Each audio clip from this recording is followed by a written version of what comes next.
Your mom looks like a classroom. What kind of classroom? My mom It's covered. is a map of torture. What is that line from My Body is a My Body is a Roadmap of Pain. Roadmap of Pain? Yeah. The Frighteners, ladies and gentlemen. Welcome to Bonehead. We didn't start recording yet. Yes, we have. We did? See that upper left-hand corner next to that projector behind James where it says recording? No, I'm having my hot cocoa here with my Darth Vader Star Wars cup. And I'm wearing my vintage Dr. Teeth and the Electric Mayhem hat. It's seen better days, but I feel our YouTube subscribers are low. Yeah, and Joe's covering the graying and the balding. It's mainly graying, but yeah, a little balding probably. And James is covering his cauliflower ear. James is covering those widow's peak. How many widows died to break that peak? James, seriously, when are you going to give up your MMA career? It's not going anywhere. What's MMA? Mixed martial arts. That's not what I thought it started for. Stood for. Good job, Joe. You don't think goodly. So, welcome to Bonehead. I guess we went ahead and got started. There you go. Yeah. What's our topic today, Chad? So, let's give a little background. Okay. So, it has been roughly 6 to 8 episodes since Joe has barely contributed, and he was feeling a little needy and that he wanted to talk more. So, we let him pick this week's stuff. Barely contributed? Yes. Marvel episode. Did you contribute anything to the cartoons? Oh, well, you did South Park. Barely contributed. James, back me up on this, bro. He's been phoning it in for years. So he wanted to do John Hughes. I wanted to do your mom, and what? Guess what? I thought you almost said you wanted to do my mom in water. Yeah. You know The Shape of Water? Loosely based on that. You know which part they got right? Oddly enough. Seriously. You coughed blood in the bathtub? No. You know which part they got right? Watch. If you're listening, that didn't make sense. But if you see The Shape of Water, I did the thing where she shows how his penis comes out.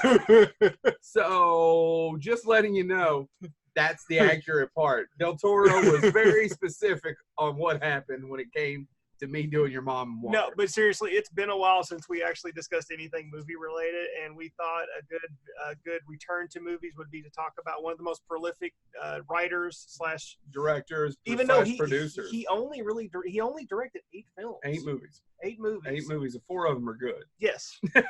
We'll go through that. Yeah. But 4 of them are probably good. Right. And 2 hold up. Right. 3. We'll get to that. We'll get to that because I'm kind of curious what those opinions are. Yeah. So we're talking about. Did I say the name? Yeah, John Hughes. John Williams, folks. We're going to talk about the career and music of John Williams. John Huston.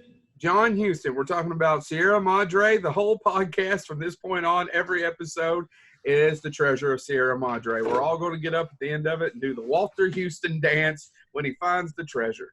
Every episode is a treasure. That's not true. James, are you going to, speaking of contributing, do you have any hot cocoa? No, I've got Diet Coke. Yeah, that's good. Anyway, so go ahead. Before I need to give my resource. So when I did research, the majority of my research was pulled from an interview he did in 1991 for New York Times. Because he didn't do a lot of interviews after 1994. No, 1994. He did a J.D. Salinger. Pretty much he went into relative obscurity right around that time and moved to a farm in northern Illinois. There's actually a documentary done by 4 people. I can't remember the name of the title. Don't You Forget About Me. Don't You Forget About Me. Thank you. I can't believe where they got the title. Yeah, I don't know. Released in 2009. Just keep going. I haven't got to watch it. I couldn't find it. I couldn't find it either. Yeah. So, but in 2009 is when we lost. No, hold on. I thought he died in 2009. He died in 2009. That's absolutely correct. Thank you. August the 6th. I thought it was 99, like an idiot. No, he was 59 years old. Yeah, and honestly, but, might as well get to that right off the bat. The man chain smoked Carlton cigarettes continuously. I didn't know that. Yeah, he chain smoked Carlton cigarettes. It was even mentioned in this interview that he just constantly, one after another, would smoke Carlton cigarettes. Even up until he died? You're right. And also, too, he continually, and he never stopped drinking Coca-Cola. Like, he actually had this was in the interview, he would have a gopher, constant, not an animal. I'm all right. Don't you forget. Don't you worry about me. You don't know your Kenny Loggins. I don't. Ooh, this episode's about Kenny Loggins. Woohoo! We could do a whole episode of Kenny Loggins. We're not going to do a whole but listen, dude, we're not even at episode 100. But no, we could do a whole episode on Kenny Loggins. Yeah, we probably will. I could do a whole episode on the Gopher dance. You want to see it? Yeah, but no, he wouldn't. He would not. There you go. For people listening, there's a Gopher dance. He would never have an empty glass of Coke. Even before he finished the cup, there would be somebody pouring more into it. So he was very highly caffeinated as well. I don't see how he's not diabetic and died of lung cancer, because what he died of was a heart attack. He was walking on the streets of New York and fell dead with a heart attack. Yeah, but both of those probably contributed to that factor. Well, he's only 59 though. Yeah. I know this episode really isn't about his death, and we usually don't talk about those types of things, but you still think that he had to have some sort of heart condition. Right. Which is also a movie with Bob Hoskins, and Denzel Washington. Yeah. Go out and check it out. So should we? So let's. Denzel's the heart. And James, if you have something to contribute. Yeah, you can speak anytime, dude, or you can just sit there silence. Oh my God, James. He's even miming. He's even miming words. He's not actually saying anything. He's miming words, ladies and gentlemen of the listener. I'll throw something out when there's something interesting to respond to. Oh, right. So do you want to talk a little bit about his history? Because I want to talk about National Lampoon. If you want to talk about that. He was born in Michigan, right? Yeah. Let's talk about John Wilden Hughes Jr. was born on February 18th, 1950, in Lansing, Michigan. His family moved when he was 13 to the Chicago area, which was a staple for most of his almost all of his movies. All of his movies took place in the Chicago area in an imaginary neighborhood. In fact, he exclusively shot in one neighborhood, so much so that neighborhood became known as the John Hughes backlot. Absolutely. He was so much a fan of Chicago that his production company logo was the Chicago City. It's the stars. Yeah. With the what's it called? Flag. Flag. I couldn't think of the word flag. And just a side note about the fact how much he loved Chicago. He hated L.A. This is a direct quote from John Hughes. L.A. is a real bad place to get perspective on the country. I never saw anything but the 405 freeway going to and from work, and I realized when I sat down to work, I didn't have anything to write about. So that tells you about how much of his inspiration came from the wonderful city of Chicago, which is middle class, which is also another personal favorite of mine. I love Chicago. Is that your sweet home? It could be. I love Chicago. I like Chicago too, actually. I've never been to New York City, but I love Chicago. I've always had a good time in Chicago. I've been once. I'm going again sometime. Hopefully, sometime in the near future. Oh, you are? Are you taking James and I? Nope. Do you want to go? I mean, it'd be nice to go. It'd be nice to be invited. Okay, I'll think about it. James, can we leave James? Yeah, well, he adds. So you talk about me adding to a show. Somebody's angry. Is it James? Because he won't speak. No. I mean, it's great. I'm enjoying how much Chad and you like Chicago. Oh yeah, you just keep doing the Christopher Walken's shoulder shrug.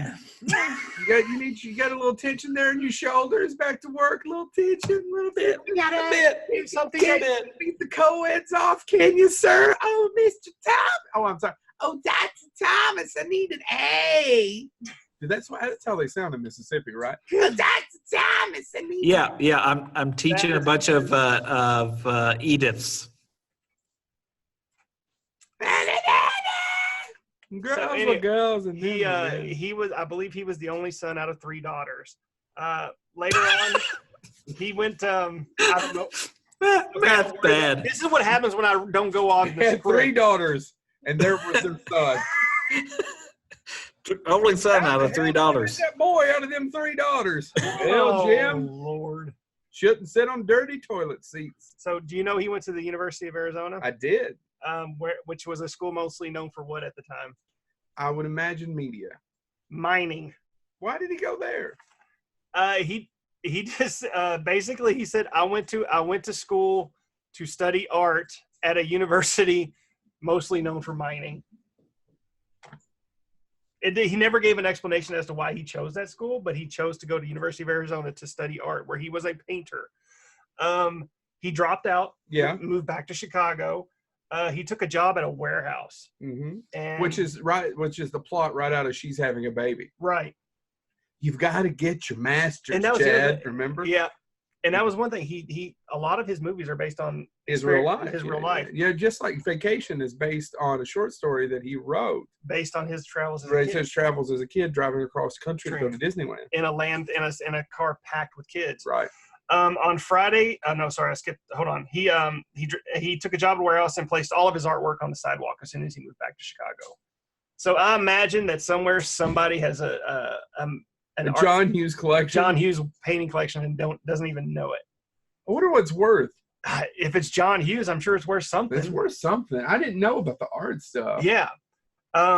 Did you know about what he did on the side while working on the warehouse? No. I don't have anything. National Lampoon on. Okay. This is how he got his start. While working in a warehouse, he started sending comedians unsolicited jokes. Usually, I'm glad everybody can start going ahead and moving a fucking pot collection above me while we're doing the show. Yeah. Sorry. Here's how much of a prolific writer he was even then. He wrote 100 jokes a day. On Fridays, he edited a week's worth and mailed off the best 10%. Sorry, if you're not watching the show and you're listening, I'm looking up at the roof that has pots and pans falling on it. This was his method. This was another direct quote from John Hughes. I started out with Rodney Dangerfield, then moved down to Norm Crosby. I don't even know who that is. He got 70-50 for some of his jokes and up to 50 when from Dangerfield, who once opened a monologue on The Tonight Show with one of Hughes' jokes. Which joke? It bombed miserably. It was something about a machete. Okay. I might have that wrong, folks. I didn't write that down. The joke writing convinced Hughes he could do work in advertising. He took samples of his jokes and talked himself into a job at DDB Needham Worldwide. Which is, once again, a plot point right out of She's Having a Baby. He worked in advertising for 7 years for both Needham and Leo Burnett. He worked on Johnson Floor Wax and most notably Edge Shaving Cream. Back then, Edge Shaving Cream had an ad where you could test the closeness of the shave with a credit card. Uh-huh. That was all John Hughes. He went to focus groups once a month to find out what people said they wanted in a product. And that experience, he says, is where his insights into movie marketing came from.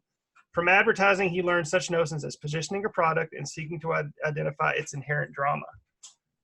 To this day, he takes part as of 91, he took part in almost all the advertising and marketing aspects of his films, often writing the ad lines himself. That's awesome.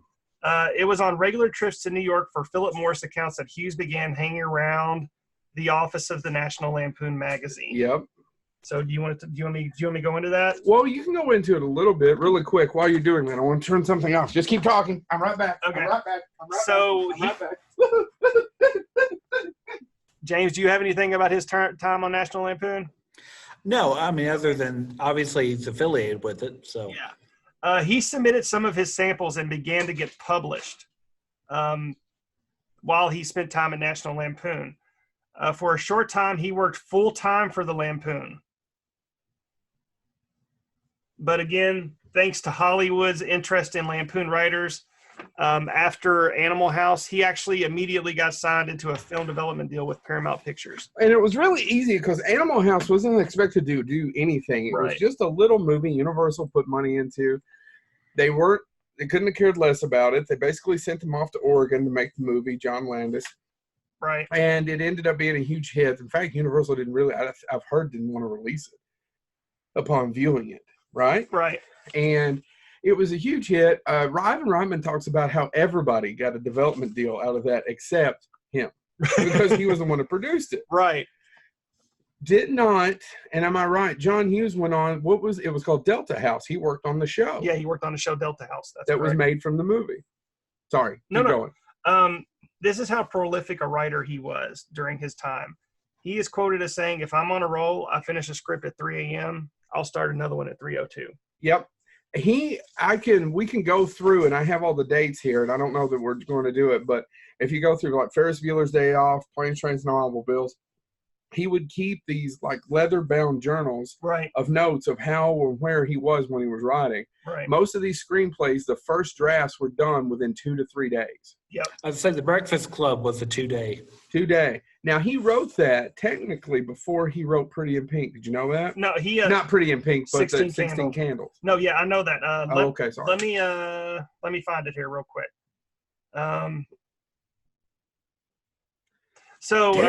Dead air. This led to but what he did before Breakfast Club and 16 Candles is he wrote Mr. Mom. Yep, which was a big hit. Which was taken out of his control by 20th Century Fox. Hughes was very bitter about this. I didn't know that. Yeah, he held on to this bitterness for years. Even during this interview, when they brought it up, he got extremely angry. He decided he wanted to direct. The big problem there, he had no idea how to do it. He had never been on a movie set ever. Right. And he didn't know how the camera moved. So a little bit of history. We'll go back just a little. And I got a quote from Molly Ringwald saying, no one held on to a grudge. Or if you knew him, no one knew how or met someone who could hold on to a grudge longer than Randy. No, I'm longer than John Hughes. Yeah, and there's a few instances where I'm going to mention that. And Molly Ringwald and Anthony Michael Hawken both talk about it. Yeah, and he had no qualms talking about it in this New York Times interview either. So this was the big reason why he decided he wanted his first movie to be set in one room. He also was afraid experienced actors would know that he had no idea what he was doing, so he had decided to work with young actors. As a result, he came up with the high school detention setting, and this was how Breakfast Club was born. However, he didn't start out with Breakfast Club. He actually started out with 16 Candles. 16 Candles. So the Mr. Mom's a huge success. What happens if you write a few screenplays, which one would be National Lampoon's Vacation, which was also another hit, which is based on his story. By the way, so is Animal House loosely. And I'm going to go back a little bit to the National Lampoon. He was famous, or one of the things he was most famous for was writing the National Lampoon high school reunion book. Right? It was one of, if not their biggest selling issues. Right. It's the high school it's I don't know, what do you call that? What do you when you get it at the end of the year and everybody's pictures? Annual. There you yearbook. Go. Annual yearbook. Either one works. High school yearbook. The problem is when they started writing the script, right? Mm-hmm. The issue was that they were going to adapt this. John Hughes was the one that was like, that's the most successful. What, you guys remember Animal House? Yes. Yeah. Remember the sex? Yes. What's the problem with setting that in high school? It's underage. Yeah. You move it to college. That's actually how that worked, by the way. But at the same time, you cut to the 2000s, and American Pie had no problem with doing that. No problem. But that's, well, we could get into that's just high schoolers banging other high schoolers. But that's beside the point. Anyway, moving right along. They did it. They moved it there. You're absolutely right. He ended up writing National Lampoon's Vacation, which is based on, it's like Our Summer Vacation 57, 58, something like that. Yes. That's the name of the short story, correct? Right. I've actually read it, but it's been a long time ago. Harold Ramis directed that. Another big hit. Mr. Mom's a big hit. Why did they take it away? They wouldn't let him direct it?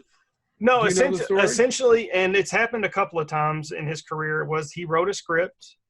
He had an idea of what he wanted that movie to be. The studio disagreed with him, so they went in, did rewrites, hired another director, and basically changed many aspects of his film. Now, what actually changed between his original script and the finished movie? I didn't have any. There was no. He never let it go. He never let it go. Is that the reason why he produced the films that he didn't direct and wrote? Right. Because he produced and wrote more than he directed. Right. He wrote and directed. And there's a few instances where this backfired on him. Okay. And we'll get to that as we go down chronologically through his movies. So as we're talking a little bit, if you don't mind, about National Lampoon, he worked there with another guy named P.J. Rourke. And if you ever get the chance to watch, it's a great documentary. Is it on Netflix? What? Wasted, blah blah blah blah blah blah. Oh, I think it is still on there because they have the Yeah, they did the movie They did the about. Jeez, I can't remember. I know I'm blanking. I didn't do that. I didn't do National Lampoon research. Well, yeah, but I know this. Not off the top of my head. I'm bad. But you with know, we names. know this. Yes, we know the this. Yeah. Caddyshack. Anyway, He snorted cocaine in the back. yeah, if you can actually see him snorting cocaine, he's Chevy Chase's best friend. Son of a bitch. Anyway, moving right along. I need to stop saying that. Back to what we were saying. He worked there with another guy named P.J. O'Rourke. Do you guys know who that is? No. He's a comedian, but he became a conservative writer. Now, when I say conservative writer, I'm not talking about Trump. So let's take the last 3 or 4 years out of your head. P.J. O'Rourke is a conservative guy, but I don't know that he's necessarily batshit. Yeah. You understand what I mean by that, guys? He and P.J. So Ben Stein later on said the reason that he got Douglas Kinney, is it? Yes, Doug Kinney. Okay. It's Doug Kinney. Thank you. You're welcome. Doug Kinney was the one that made all the money off of when he sold National Lampoon. Yeah. Anyway, so later on, Ben Stein said the reason he and John Hughes got along was because John Hughes was the only other conservative Republican in Hollywood. He was a Reagan Republican. Oh, really? Now, PJ has said later that that's not necessarily true. He actually doesn't know, but he thought he was more conservative, and he believed in middle-class America. He believed in America, and this whole about America's evil never bought into any of that. Right. Which, once again, comes out in what? His movies. They're all about middle-class America or upper-middle-class America. Yeah. And families. Well, not all of them, but most of them. Right. Even though never mind. What? I was just going to say, it feels like that the only time where that's not the case is Home Alone, because that house is way above upper middle class. I think because some of it, though, was his decisions of, this is a nice house. It looks good on film. Let's shoot it. It's very Christmassy. It is very Christmassy. You're absolutely right. And who the hell gets to go to, I mean, there's 10,000 memes on who gets to go to Europe during Christmas and lives in this $2 million home outside of Chicago. Yeah. Probably do really well and have 18 kids. Yep. And none of them look alike. But that's beside the point, Chad. That's beside the effing point. So back to this. I think it's curious that he held these grudges so long. Yeah. Because he also hated Judd Nelson. Oh, I didn't know that. Yeah, it's actually one of the things that I was going to bring up. Hold on, everybody. Silence. The man speaketh. Is it because he's got a penis? What? I said, I love you, and you have a penis. That's true. That there was going to be a Breakfast Club. James can neither confirm or deny the lack of penis. Did you know that, though, that there was going to be a Breakfast Club sequel? Yeah. No, they wanted to do one every 10 years. And John Hughes shot it down because he hated Judd Nelson. Judd Nelson. You know who John Hughes said at one point he would have liked to have for that role? There was several, by the way, if you go through the list. Well, there was one that he wanted and he couldn't afford, which blew my mind. The great master thespian, Sir Nicolas Cage. Huh. Yeah. And he couldn't afford him? The production could not afford him. What the hell was Nicolas Cage doing in 1980, 4 or 5? I don't know. When did Peggy Sue Got Married come out? I don't know. I seriously don't know. But that's according to let me cite my source here. According to, it would have been 84, 85 when Peggy Sue Got Married came out. According to an article by Anna Klassen, Nick Cage was the one strongly considered by John Hughes, and she doesn't give much detail, but she says that the reason given why he was not given the role was that the production couldn't afford him. Because he was riding high on his Fast Time at Ridgemont High fame.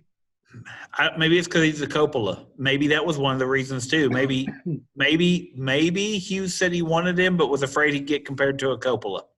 Huh.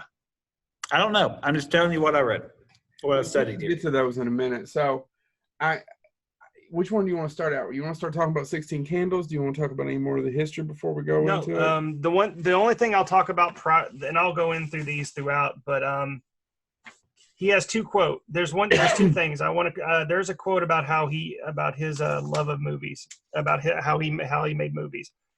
This is a direct quote from Hughes again from the New York Times article. I have no interest, none whatsoever, in doing something for myself instead for the audience. My movies are popular because they do what they're supposed to do. You get what you think you're going to get. They're not pretentious. They're not hyped. They're accessible. Mm-hmm. Also, do you know who his main inspiration was in Hollywood? Who? Frank Capra. That doesn't shock me. Frank Capra was a Republican too. I don't think they're religious or they're political. No, where'd that come no. from? I think it does.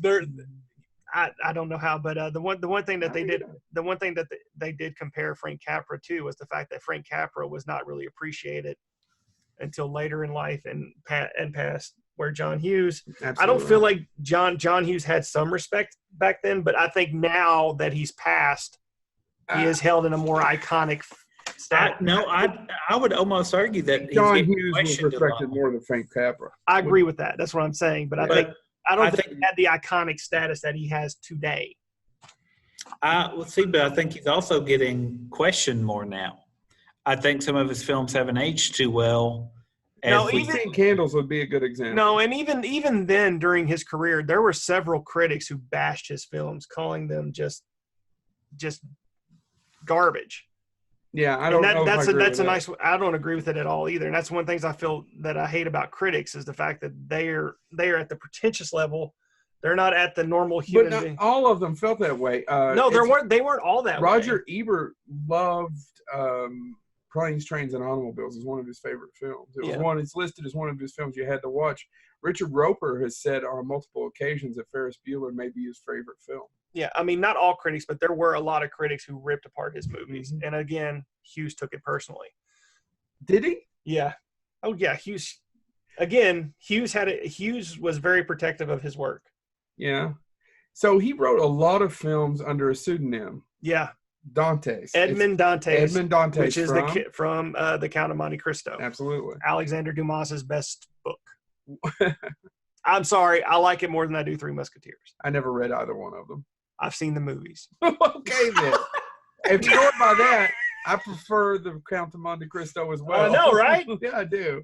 I never had an attachment to the Three Musketeers. I don't know why. Unless Oliver Platt. That's it. No, there's certain actors. I don't even like the 70s ones with. No.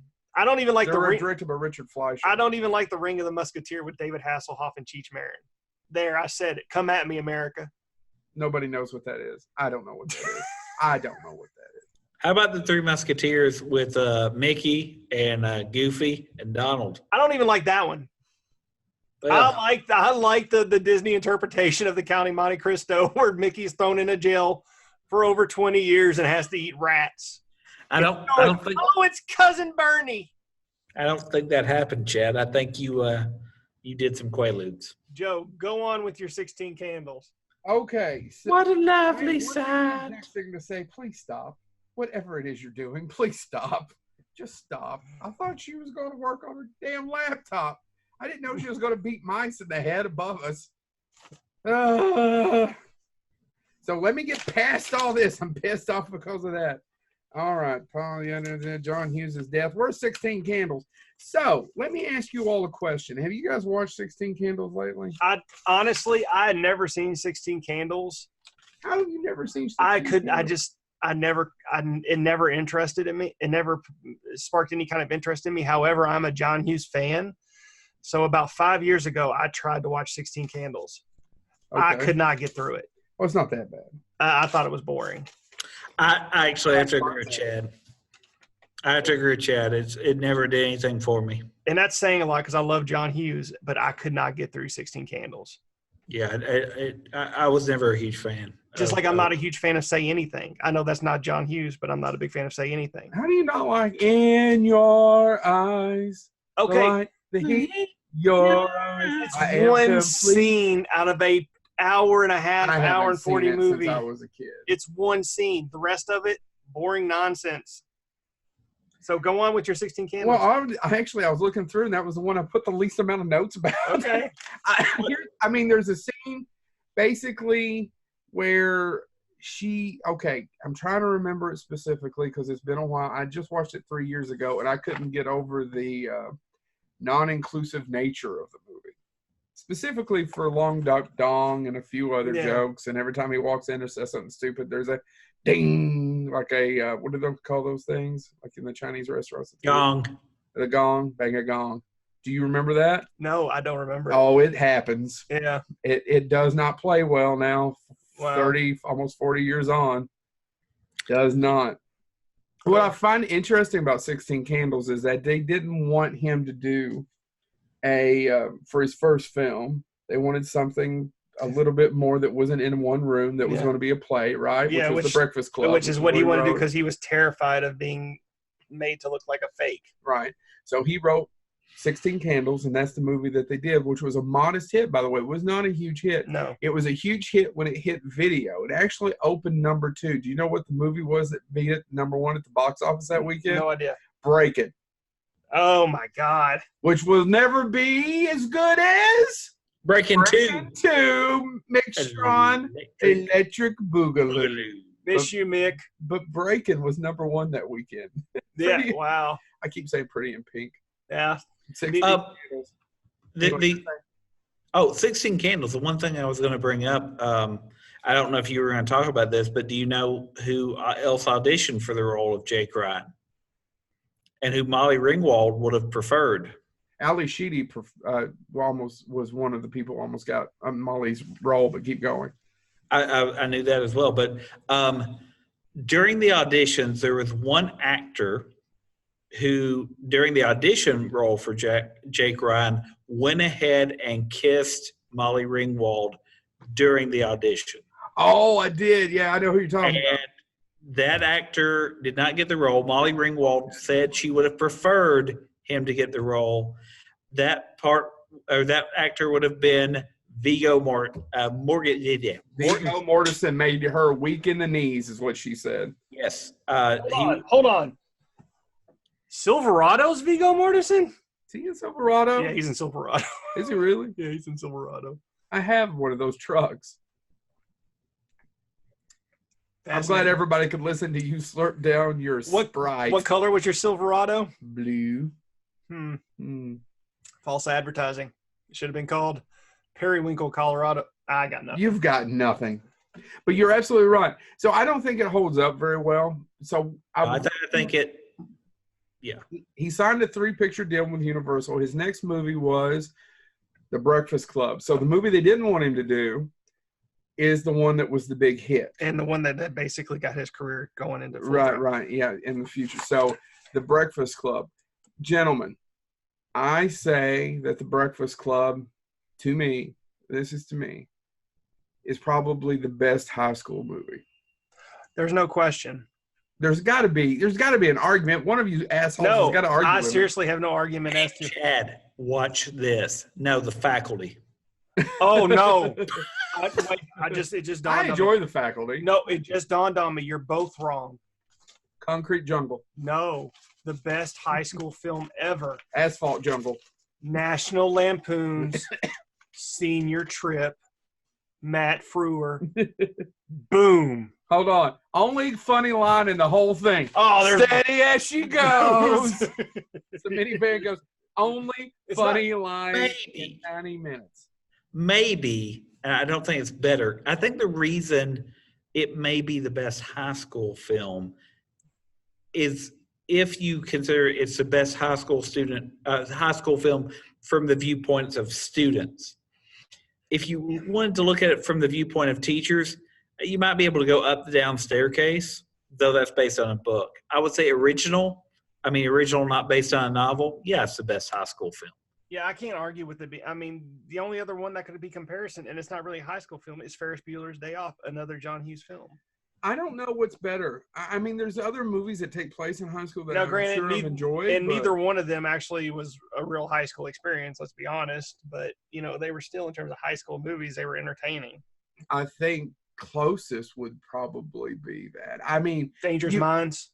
Yeah. You've got a catharsis ending where everything, of course, in a 90-minute movie has to come together and people have to have this this journey, this arc, the story arc where they've changed as characters, which I don't think actually happens in real life. Yeah, through the span of 6-7 hours. No, it doesn't happen. But we're also, this is, as Quentin Tarantino says, It's a movie. It's bullshit. Shit, You can yeah, do whatever you want. Yeah, just It's deal with made up. It's an entertainment factor. Yeah. So, you never looking at a movie. Especially, Even said, I've never been watching a movie where I didn't realize I'm not watching a movie. Yeah, and that's one thing that irritates me when watching is people talk about that doesn't happen in real life. It's not. It's a fucking movie. Nothing ever happens in real life. Get over it.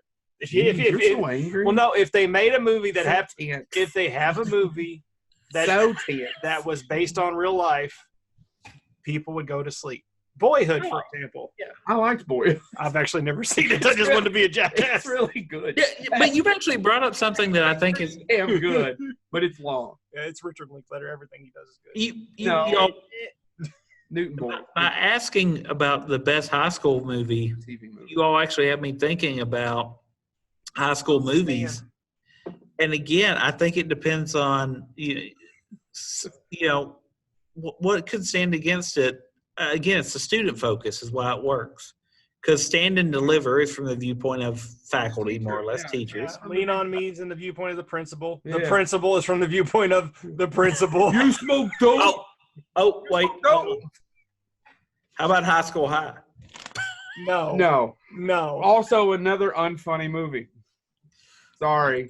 That's Shut no your way. We're mouth. talking about the Breakfast Club. Breakfast Breakfast Club Can't believe you're is bashing the the Breakfast best Club. high school movie. Yeah, there's no. So argument. I stumbled into this business. I didn't train for it. I yelled action on my first two movies before the camera was turned on, according to John Hughes. Yeah. But my generation had sucked up much attention, and here we are with kids struggling for an identity they were forgotten, and I don't think of kids as lower form of the human species. Another quote. Many filmmakers portray teenagers as immoral, ignorant, with pursuits that are pretty base, but I haven't found that to be the case. I listen to kids. I respect them. Some of them are as bright as any of the adults I've met. I think he just had an understanding, specifically at that time in his 30s, in his life, of what that was like. Now, the language doesn't quite transfer 30-some years on, right? Right. And that one scene underneath the table. Well, yeah, it doesn't. And Molly Ringwald's talked about that, basically, where she's got her, and then later on they fall in love, and she goes, that wouldn't happen. Right. But once again, it is a movie. Well, I think that you did a couple quotes from him, but there's another one that, let me see. Oh, here it is. He had a quote about how people didn't think teenagers were serious. And I actually agree with this quote. People forget that when you're 16, you're probably more serious than you'll ever be again. You think seriously about the big questions. And I read that quote and I was like, that's probably true, because right now my quote unquote deep thinking has to be focused on my work, on certain other elements. Your children. Yeah. So I'm not sitting here thinking cosmic thoughts. I mean, he didn't come up with it. I needed to cover it for his kids. Yeah. No, I mean, children. Think of the children. Phil's kids. I can't do on her show. Yeah, don't Ask do me it. later. No, I don't But again, yeah. So, I mean, I think that quote also, like the ones you were doing, gets to the root of another reason why that film works is, I mean, you have a character that's a high school that admits to considering suicide. What other movie did that? And we know high schoolers consider suicide. There's tons of studies that say they do. John Hughes actually put that out as a character. And that, these serious thoughts, it wasn't just, oh, I want to get laid, I want to do this, no, they were having these. And school violence. So one thing, I guess one quote we can talk about Hughes too is the fact of how he shot movies, starting with The Breakfast Club. He shot it in. No. So here's the thing. This takes place before modern movie making. So they actually used film in cameras. John Hughes shot more film than most directors. Yep. Precisely because he wants extra choices in his favorite part of filmmaking, the editing room. He loved editing, which after I discovered this, I love him more because my passion is editing as well. It's my least favorite part of it. Editing is the best comic tool. I'm good at it because it's like writing. It's solitary. Direct quote from John Hughes. So, you got any more on The Breakfast Club? Do we move on? I find it fascinating that we could have, of the different people that could have been cast in the movie, I'm not going to sit here and name them all off, but there was a ton of them. If you look it up, I actually, if you're a fan of The Breakfast Club, Google all the different people that were considered for those roles, all the different people that auditioned for the roles. one of the things I want to say is that I read a lot about Molly Ringwald and Anthony Michael Hall and his relationship. Apparently, he hung out with them a lot. Mm-hmm. Well, They were 15 and 16 years old. I mean, they were still. She was barely 17 when the Breakfast Club was being. Or she turned 17 during the Breakfast Club. That, yeah. She was 15, 16 during. Was he in his 16? Was he in his mid 30s? He was in his mid 30s. Well, and there's no, I'm not talking about anything. Oh, no. He just hung out with them. They went to concerts. They went to dinner. They did things together. But I think that also has to deal with his childhood, because he even said in high school he didn't fit into any of those roles. Yeah. He was an outsider. He did have friends, but he never really fit into any of the cliques. He was basically kind of quiet, stuck to himself. But he also had to make the movie work. And again, I'm going back to Anna Karenina, that's not her name. The person I referenced earlier. She reports on how when Molly Ringwald first met Anthony Michael Hall, they hated each other. Like, they didn't want to work together. And John Hughes, to get them to get along, took them out. And actually, they went music shopping. Yep. And it was because they liked the same type of music that they got to where they could work together on film. And I think that shows a little bit about how John Hughes worked with, kind of the teenager mentality and things like that. And one of his, another quote that he had was about why he liked young actors. And I thought this was relevant as we talk about this. His quote is, "I like young actors because they're so unspoiled. Not like some of those actors who are about half an hour into their 15 minutes of fame by the time they get to me." I think he liked discovering talent. Yeah, and that's one that he actually he went, but he gave himself this nickname. He called himself the Teen King.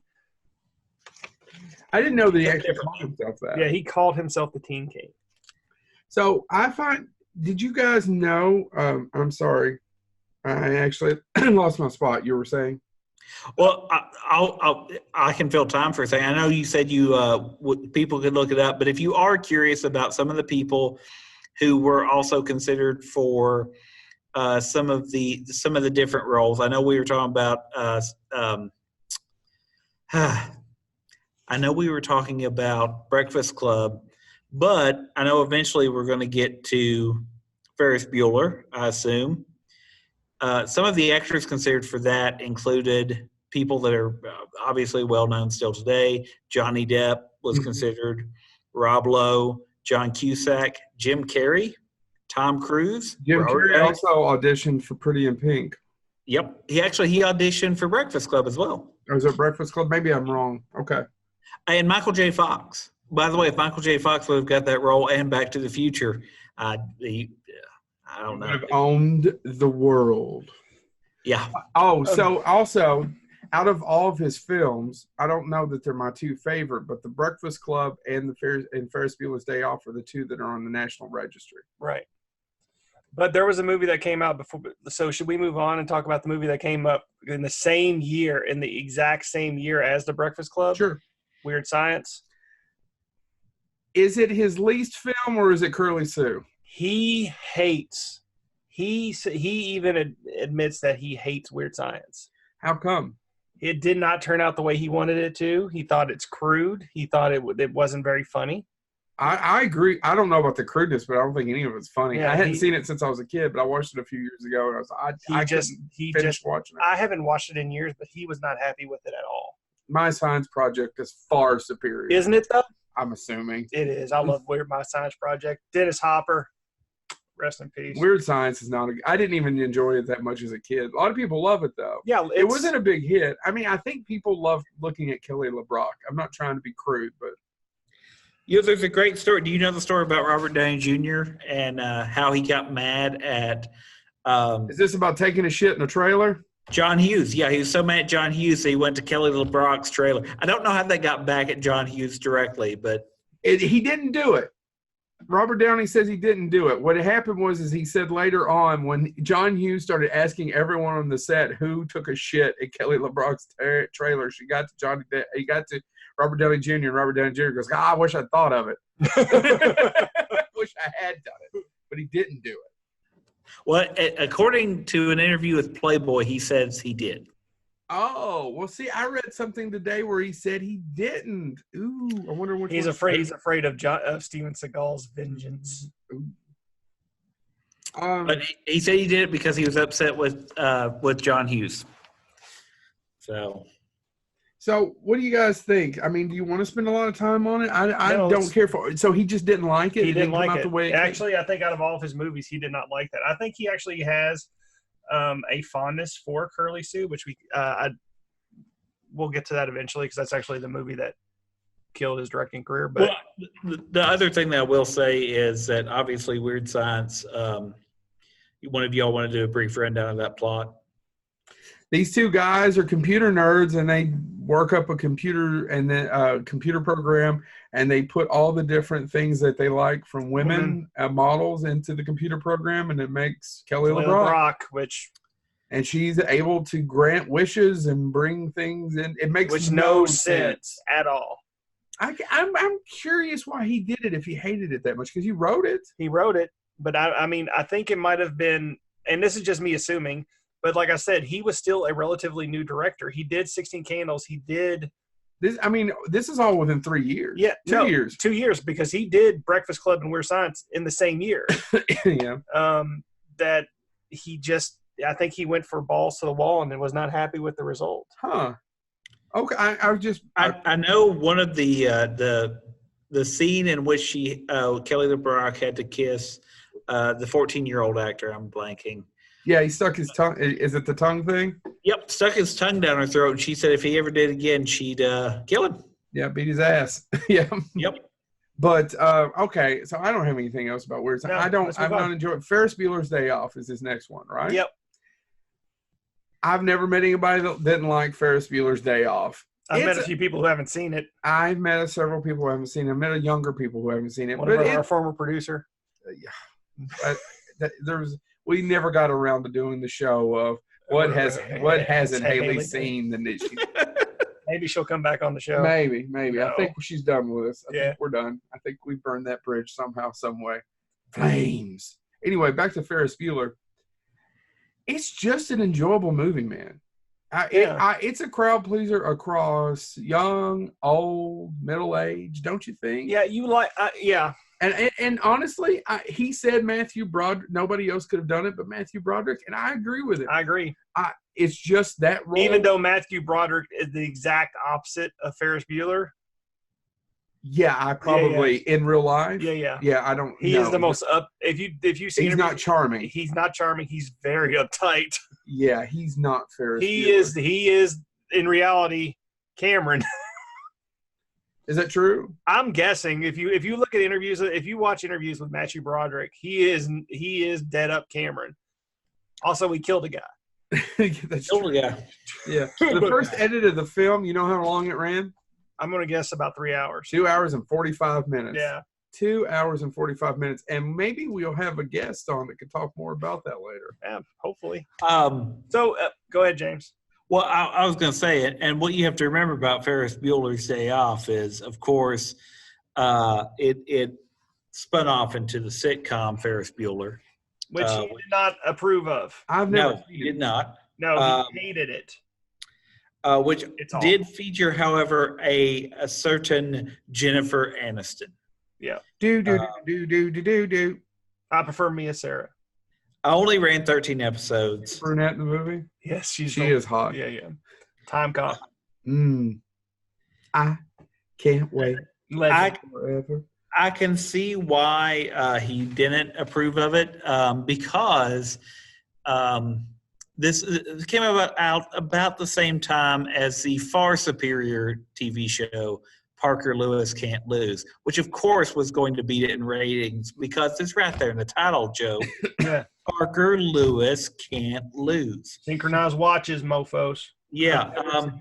For some reason, because a big part, I argue one of the reasons Ferris Bueller's Day Off works is because the scene is as much of a character as everything else. The museum, there's those things. The TV show just said, screw that, we're going to move it to Santa Monica. No reason to do that, but Ferris Bueller now lives in Santa Monica. And he's the cool guy on campus. That's all they kept. But everything about Ferris Bueller's Day Off is amazing. The way it's shot, the music selection. Well, I don't know about the acting. way it's shot. Oh, you know, I love. I mean, there's certain shots in it that are the whole memorable, scene in the museum, the parade, which took forever. If you read an interview with Paul Hirsch, who edited it, took forever. They had to go back after test audiences and go back and redo that because it just didn't work. Right. And then the scene at the end with them running, you know, the whole chase back to the house. I mean, there are several iconic scenes in that movie that are shot and edited, and the music plays. Oh, well, let's talk about the music. Are you going to say something about the music? Well, I was about to say, and that scene of him running back, I mean, Family Guy has made allusion to it. There's been commercials. Oh, I agree. I don't think I get it as memorable. Maybe it's a cinematography thing. I mean, what I was going to say is back to music. So he picked the music for most of his films. He was very... So he was methodical on every aspect. So you think, oh, it's very 80s, but he was picking it. So... Doom. He picked it. That was not a hit. Right. It barely registered when it came out in the States. He liked it and put it in the movie. That's what made it a hit. Oh, that's the reason people remember it now. Yeah. It could not have cared less before he put it in that movie. Right.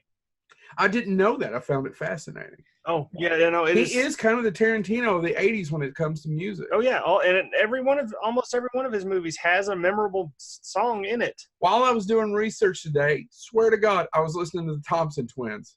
They're the ones that sing the song at the end of If You With Me, I can't remember the words. And let's be honest. Okay, this was a popular song way before this movie, and we're going to get to Planes, Trains, and Automobiles. But Mess Around? I mean, come on. I mean, that revitalized that song. I'm sorry. So we'll get to it in a minute. Let's finish. So, real quick, I want to point out, though, we were talking about the cinematography and all that. Do you know who the cinematographer was on Ferris Bueller's Day Off? I don't remember. Go. Tak Fujimoto. Oh yeah. He shot Silence of the Lambs. After Race 2000. A little film called Star Wars, where he was the second unit photographer. A couple other Borderline, Where the Buffalo Roam, based on Hunter S. Thompson. I was getting close to Oscar work, but yeah, you keep talking about these Corman stuff. Swing Shift, Cocoon, The Return, Married to the Mob. Okay, they can't all be winners, but Married to the Mob's a good movie. Those are he was a cinematographer for David. Who directed Silence of the Lambs? Not Jonathan Demme. He did all of Demme's films, to my knowledge. Yeah, they started working together with. That's where Jonathan Demme got his start, was Roger Corman. Okay. But that thing you do, yeah, The Sixth Sense, the Manchurian Candidate remake, a bunch of other that happening with M. Night Shyamalan. We got it. Actually, I wanted to bring it up because the last one that he worked on has never been screened outside of many things, and that's God's Behaving Badly. Which, by the way, if you're interested in films that you look at the cast and say, I'd like to see that, but then you know that's bad because they've never released it beyond things, look up God's Behaving Badly. But I just want to point that out because we're talking about cinematography. So John Hughes worked with somebody that worked on Star Wars, worked on everything else. So it's not overly surprising that it's got a unique vision. Okay. The one thing I'll say about Ferris Bueller now is, and then we can move on, and this is just my personal theory. Watching it as a kid, everybody thought Ferris Bueller was like amazing, right?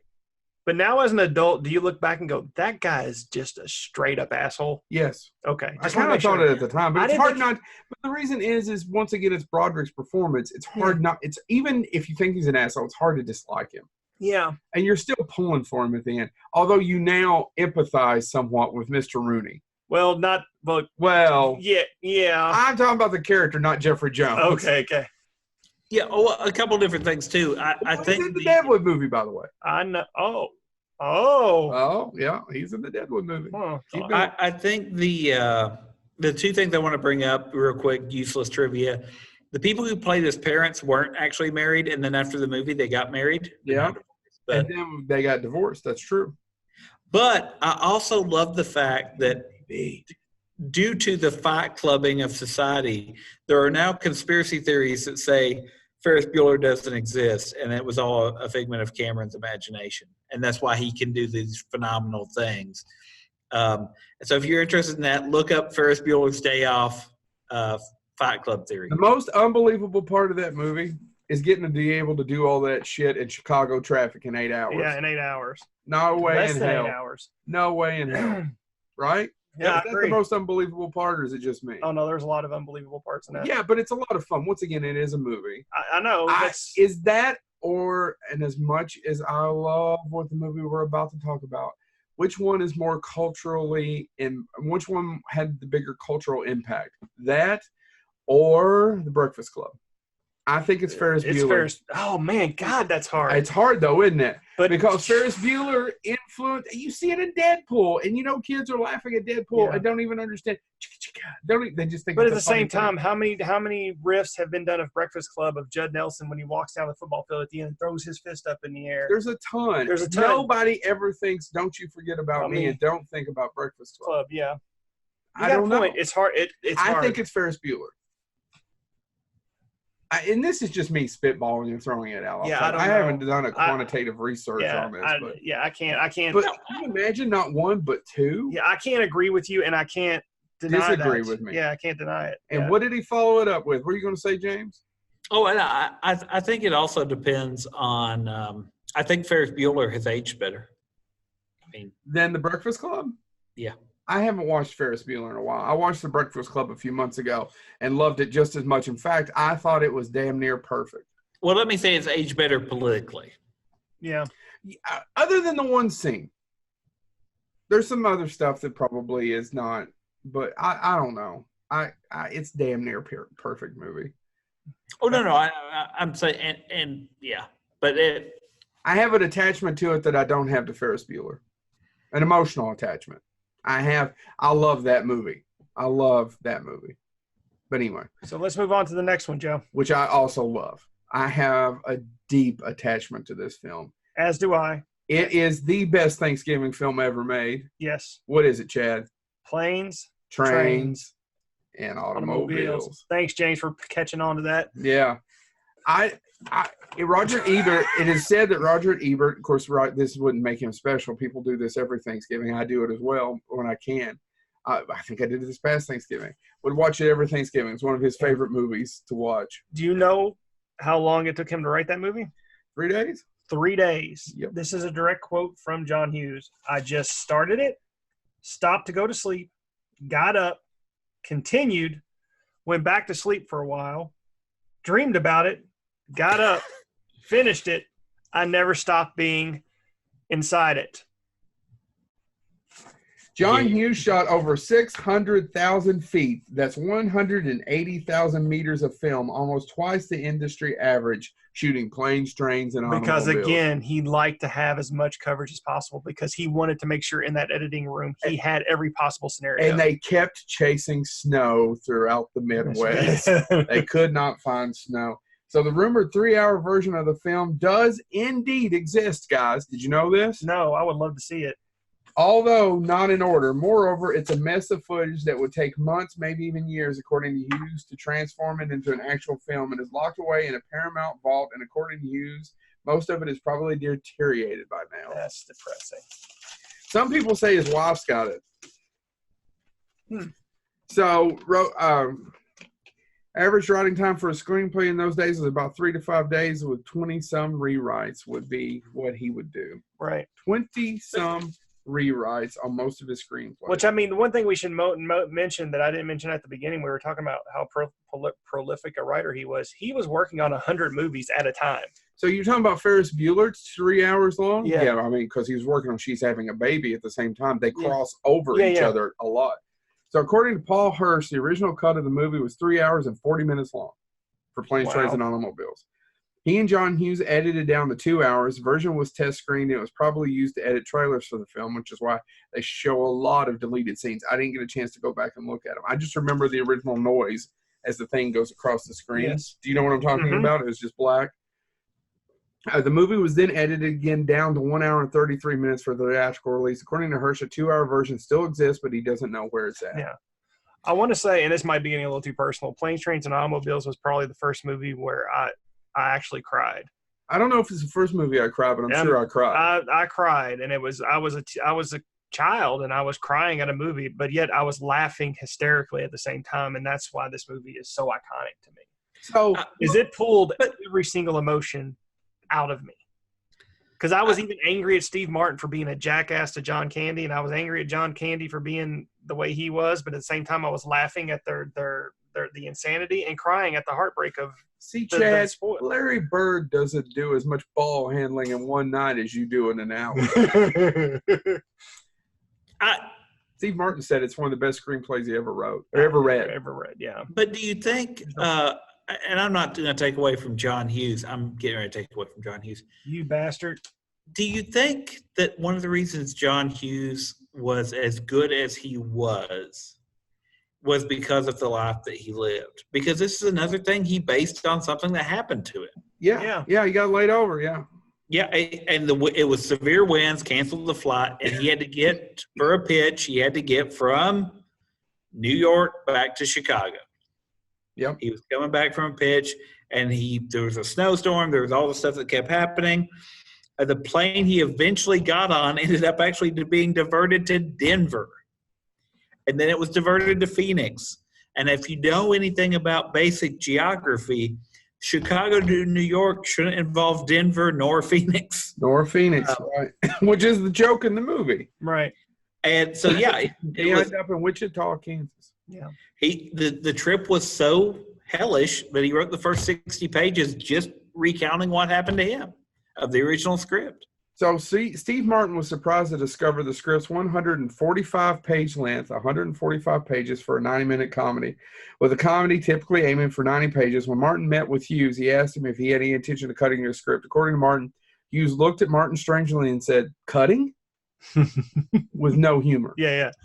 Well, do you know who was originally supposed to direct this? No, I didn't know he wasn't going to direct it. I thought he was always going to direct it. I'm sure I'm going to mispronounce this. Howard Deutsch? Howard Deutsch directed Pretty in Pink. He also directed the sequel to Grumpier Old Men. He directed, what's the other?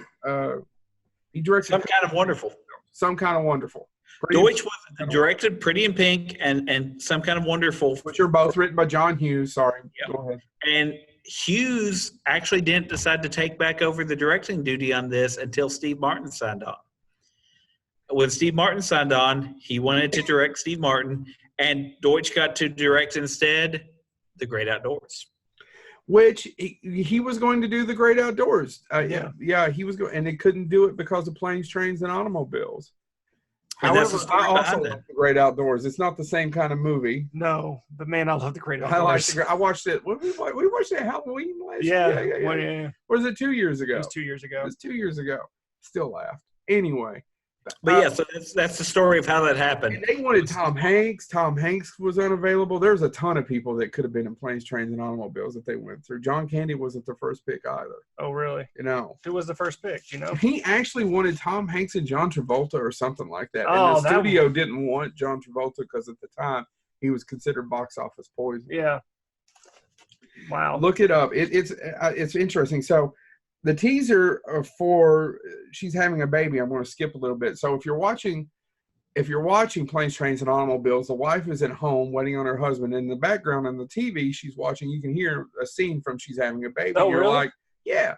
You never noticed that? No, when I never you're noticed waiting for the phone to ring, you can hear when it cuts to her bedroom. It's what's her face screaming at, "I would go barefoot." Yeah, I didn't know that. Yeah. That's the reason why Kevin Bacon's in it. So, model that she's having a baby was shot before Planes, Trains, and Automobiles. Right. They couldn't get the editing right on she's having a baby. Right. So the teaser trailer for She's Having a Baby appeared in 1987 video release of Ferris Bueller's Day Off, but the film was not released until a year later due to John Hughes having problems editing the film during post-production. I find that fascinating that it came out after Planes, Trains, and Automobiles. Yeah. And that explains why Kevin Bacon is in Planes, Trains, and Automobiles. He's the one running who's chasing Steve Martin for taxi. The cab. And John Candy, I forgot, was in She's Having a Baby as a small role. I didn't know. Yeah. It's been a long time since I've seen it. And I don't remember it. In a long time. I can't remember. I not remember liking it. scenes in it. Oh, really? I didn't care for it. I liked it, even as a kid. I haven't seen it in a long time. It was one of his most personal films, and he had a hard time for the fact that it kind of bombed. Yeah. Do you know, useless trivia, but for anybody that's a Star Trek fan, that movie, Planes, Trains, and Automobile, was supposed to be the first appearance or first credit of a later Star Trek actress, but they had to reshoot her scenes because she couldn't stop laughing at John Candy. Really? Jerry Ryan. Huh. Jerry Ryan was originally in Planes, Trains, and Automobiles on the bus scene, but she couldn't help but laugh at John Candy, so they filmed it. But every time she would be on screen, they could tell she was laughing, and they had to cut the roll and refilm it. Similar story, actress Deborah Lamb was in the film in a strip scene. There was going to be a strip club scene involved. That scene got cut. They didn't tell her till she saw a screening. That happens a lot in Hollywood, actually. Yeah. That's an old story. So, Planes, Trains, and Automobiles is my favorite John Hughes film. Even though I have a really deep attachment to The Breakfast Club. Other useless trivia. I don't have an attachment to The Breakfast Club. I have a deep attachment to The Breakfast Club. Okay. But I don't. I know. Nobody cares. I know. I don't have the attachment to Breakfast Club that I do as Plane, Trains, and Automobiles. Plane, Trains, and Automobiles. I agree with Chad. Has a huge attachment to me. Everything about it. Breakfast Club. I mean, I like it. I think one of my issues with the Breakfast Club is that all the popular kids in my high school liked it. Oh, yeah, I can see that. And so the popular kids liked it, and it's supposed to be a movie about outsiders. Meanwhile, I'm getting... Well, I'm glad you knew what the popular kids liked. And I know you had a little conversation with them. It must have been nice. Yeah, it must have been. No. Well, you guys are right. You guys are absolutely right. I don't know. When I was shut up in my locker, I could hear them. It was, James is bleeding in there, but let's talk about what movie we're going to watch later. Wait, what? What? Let's back up a little bit. James is bleeding. See, his anus. Forget it. Planes, Trains, and Automobiles is my favorite John Hughes film. Yeah. Joe, useless trivia again. Do you know who was going to originally do an original song that was going to be the Planes, Trains, and Automobile theme song? No. Winger. And the only reason it didn't happen is because of Paramount. Tell me Winger. What is it? Winger. No. John Hughes was going to collaborate with Elton John. Oh, that's so cool. And Elton John had actually finished writing the theme song. They were getting ready to record it, and then Paramount went, "That's great, but if it's going to be in our movie, we own the masters." And Elton John said, wouldn't do that. No.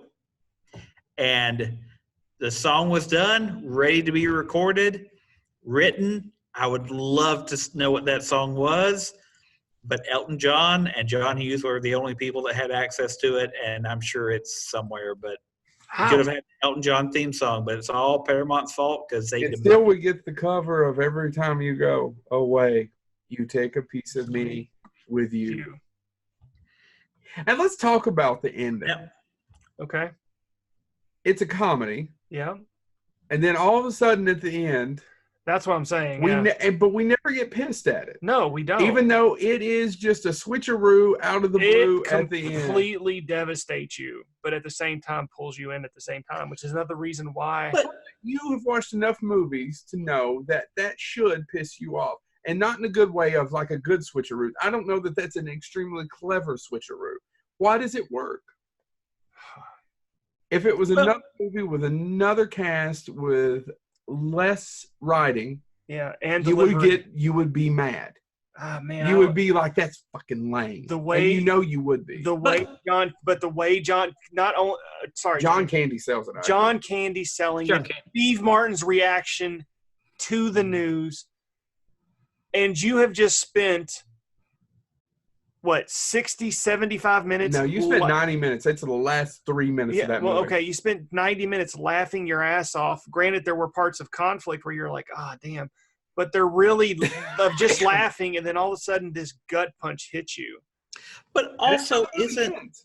Well, it ends with them everything okay around the dinner table and smiling. No, they never make it to the dinner table. They go in, and it ends, and he's hugging his wife, and it cuts to Dale Griffith twisting his hat like this, as he's like, you have twisting his hat, and then it cuts to John Candy's face, and he kind of smiles, and that's how it ends. Curly Sue ends with. Uncle Buck ends with the same kind of. Yeah, sorry, but yeah, it's John Candy, who's probably, based on what we're seeing, this is probably the first really social interaction he's had since the death of his wife.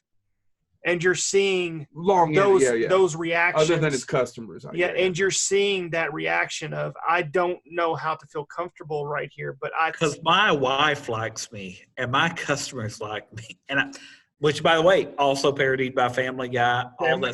There's a whole scene in Ted 2 that is completely lifted out of Planes, Trains, and Automobiles. They don't even try to hide it. It's the same song. But do you think I think the reason you don't get mad at it, it's like you all have been saying, the actors, but also you have such a deep emotional investment in both of those characters by the end of that movie. But they're both real characters. I know people. I could name people. I'm not going to because they may listen to this. But I know Don't people. worry about it. Nobody's listening. I know people that I can say, okay, they're like the John Candy character. Like they've had horrible stuff happen in their life, but they're not going to talk about it. And I know those people. But I also know people that are so focused on X, whatever X is, their career or whatever, that they're much more like Steve Martin's character. And I think that's why you don't get mad at it, because you do realize that there's people in my life that I get aggravated with, but then I have to step back and say, at the end of the day, they go home to an empty apartment, which is where I'm going after this is over. But that's fine. But again, to answer your question, it's just masterful delivery of the whole thing. There's three-dimensional characters and it's wonderful writing, and I think the execution of the film, I'll give him credit directing. That's actually a movie I like to look up. Yeah. That, Scrooged, and Ghostbusters, or for some odd reason, I just love the look of that. No, they all kind of have a similar. All three, yeah. I don't know what that is. I don't know enough about cinematography to say with that kind of flat matte 80. I like it. Yeah. It's very crisp. James, where did James go? Anyway, he's not going to go behind it. It's okay. We miss you. Who are we replacing him with? Why do we need to replace him? We didn't have him. There you are. Oh my God. There you are. So you'll miss me when I'm gone. Wait, I'm already gone. Hell, I don't know what's going on. The Planes, Trains, and Automobiles is agreed that it's all three of our favorite. Yep. I love it. It's one of those movies that if it's on, I'll stop and watch it. And I think that's real quick. Ghostbusters. I think that's why it works.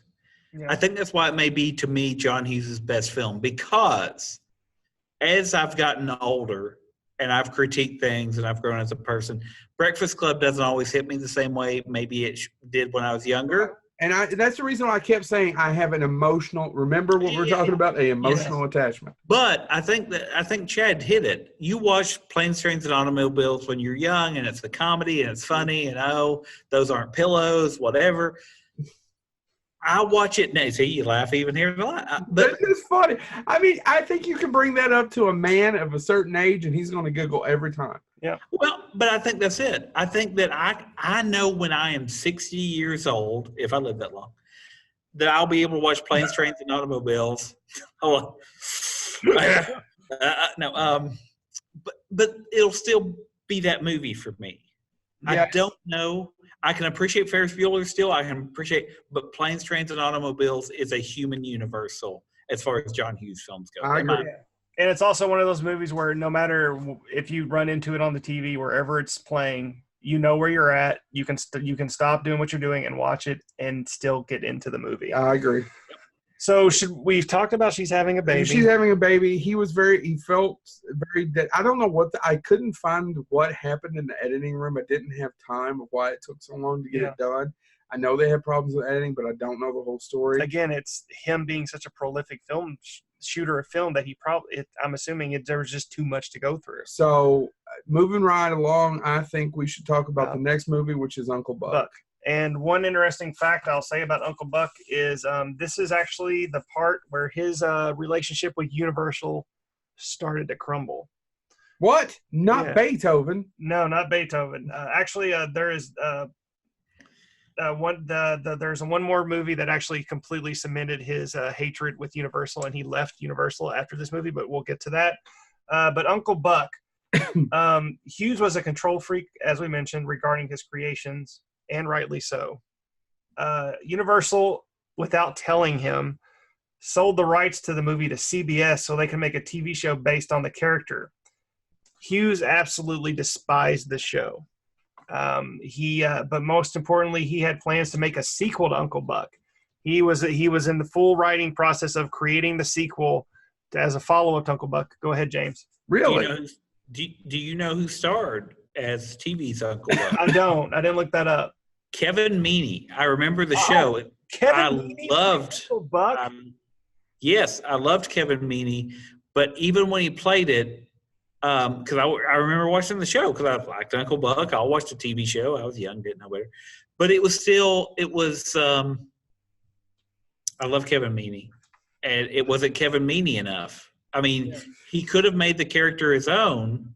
Why are you doing that? You're going to put your eye out. Yeah, if they would have gave him the permission to make Uncle Buck his own, but the network basically set him up to be John Candy impersonator, and I always thought that was a grave misuse of Kevin Meaney. However Hughes felt about the show, to me, the biggest sin of that show is that they didn't give Kevin Meaney a chance to be. It's like the Paul Lynde show, making Paul Lynde the father of two girls for the Paul Lynde show. That was a stupid idea. Same thing with Kevin Meaney and Uncle Buck. So John Candy also wasn't the first choice, right? I don't know the answer. There were several different people that were considered for Uncle Buck, and none of them really worked out. And I can't remember all the names as I was going through them today because I have 8 pages here. If we actually did all the stuff that I'd read about, we'd be here for 4 hours. But the one thing about this is they literally never told John Hughes that they sold the rights to his movie to another studio. He read about it in the trade papers. He didn't know about National Lampoon's European Vacation. He didn't find out about it until he saw the trailer. Oh, really? Wow. Sorry. No, it's amazing. So, yeah, I mean, I don't have a lot to say about Uncle Buck because, again, Uncle Buck does not have a personal. I actually didn't care for it as much as a kid. I like John Candy. James, you all right? Yeah, it's my back. It's good. It's just broke. But we're fine. It's loud. Why don't you go play that piano in the back? Is that a piano? No, that's a computer system. Looks like a piano. Yeah, well, that's what they call them in Mississippi. They haven't got the new ones. They're waiting for the Apple II. No, you are keep typing it. It just sounds like a goddamn Billy Joel song. That's a harpsichord. Oh my God! Every time I hear him working on the computer, I think of the Addams Family. I want to go to Pornhub. Goddamn it, Piano Man. No, I liked. I did like Uncle Buck. James didn't start the fire. It was always burning since the world's been turning. That's what my attorney told me to say. No, I liked Uncle Buck. I think Uncle Buck better now than I did when I was younger. Well, and I think Uncle Buck is more broad than any of his movies, and that's good. And Curly Sue. Don't you think Curly Sue? We'll get to Curly Sue. I think Uncle Buck. Why did he want to do a sequel? He loved the movie. He wanted to make a sequel. He had all these great plans of what he wanted to do with Uncle Buck. He loved the character. Did he like John Candy's performance? I did read I'm guessing I didn't get that detail. So one of the stories is I assumed he and John Candy were really close. I don't know if they were or were not because they worked together so much, right? And he was an uncle. So I assumed he wrote that for John Candy, but it's not necessarily true that he did. Wow. And one night, John Candy, he heard on the radio John Candy talking or someone talking about being up all night and partying with John Candy the night before. He got pissed. And would not let John Candy do his scenes the next day. And he said, well, Uncle Buck would be disheveled or whatever. He sent him home. Wow. Yep, canceled filming for the day. Canceled filming for the day. He was mad. Wow. Yeah, he was an angry guy. Yeah, and John Hughes was. And looking at him, you can see that. Yeah, he was an angry, but he had a vision, man. Oh, yeah. He had a vision. So give him that. Do we want to talk about National Lampoon's Christmas Vacation, or do we want to move on? Well, it's a huge movie, man.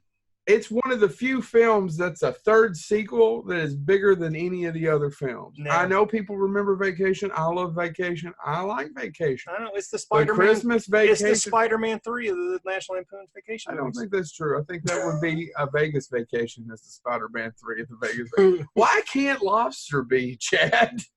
His finger look especially long on webcam. Kind of, sort of, but so does his face. Go on, Arsenio.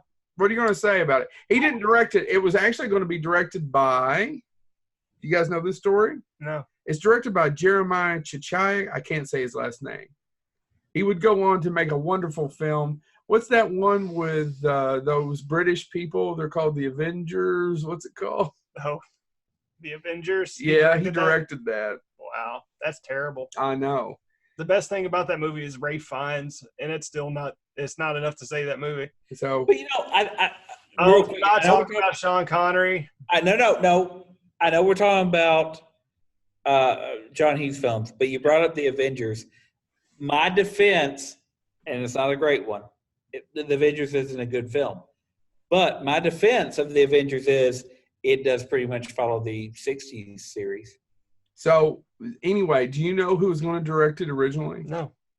A little guy named Chris Columbus. Well, do you know why Chris Columbus pulled out? Because he wanted to do. Could not stand working with Chevy Chase. No, not a lot of people could. And they got along because you would think this would piss off John Hughes. Yeah. But they enjoyed each other's company that he offered him Home Alone. He ended up getting Home Alone.